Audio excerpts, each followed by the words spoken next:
બિહારના નાલંદા જિલ્લાના ઘણા નીચાણવાળા વિસ્તારોમાં પૂરની સ્થિતિ છે। ઝારખંડથી નદીમાં આવતા વરસાદી પાણીને કારણે ફાલ્ગુ નદીનું પાણીનું સ્તર સતત વધી રહ્યું છે।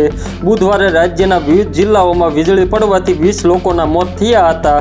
જોકે રાજ્યમાં આ સિઝનમાં અત્યાર સુધી સરેરાશ કરતાં 46% ઓછો વરસાદ પડ્યો છે।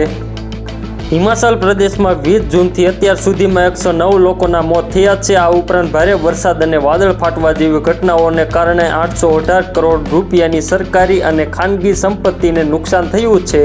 દિલ્હી એનસીઆરમાં છેલ્લા એક અઠવાડિયાથી ભારે વરસાદ ચાલુ છે। છેલ્લા 3 દિવસથી સતત વરસાદ પડી રહ્યો છે। ખરાબ હવામાનને કારણે બુધવારે દિલ્હી એરપોર્ટ પર લેન્ડ થતી 6 ફ્લાઇટને ડાયવર્ટ કરવી પડી હતી। આસામના દિમા હાસાઓમાં રાષ્ટ્રીય ધોરીમાર્ગના નિર્માણ દરમિયાન ભૂસ્ખલનમાં 2 લોકોના મોત થયા છે અને 5 ઘાયલ થયા છે। જમ્મુ અને કાશ્મીરમાં ભારે વરસાદની ચેતવણીને કારણે અમરનાથ યાત્રા સ્થગિત કરવામાં આવી છે। વારાણસી અને આસપાસના વિસ્તારોમાં સતત વરસાદને કારણે ગંગા નદીના પાણીનું સ્તર વધ્યું છે, જેના કારણે શહેરનો નમો ઘાટ પણ નદીમાં ડૂબી ગયો છે। બિહારના બાંકા જિલ્લામાં સતત વરસાદને કારણે જનજીવન પર ભારે અસર પડી છે। જિલ્લામાં સંદન નદી પર 4 જગ્યાએ પાળા તૂટી ગયા છે। તેના કારણે ઘણા ગામોનો મુખ્ય રસ્તાઓ સાથેનો સંપર્ક તૂટી ગયો છે।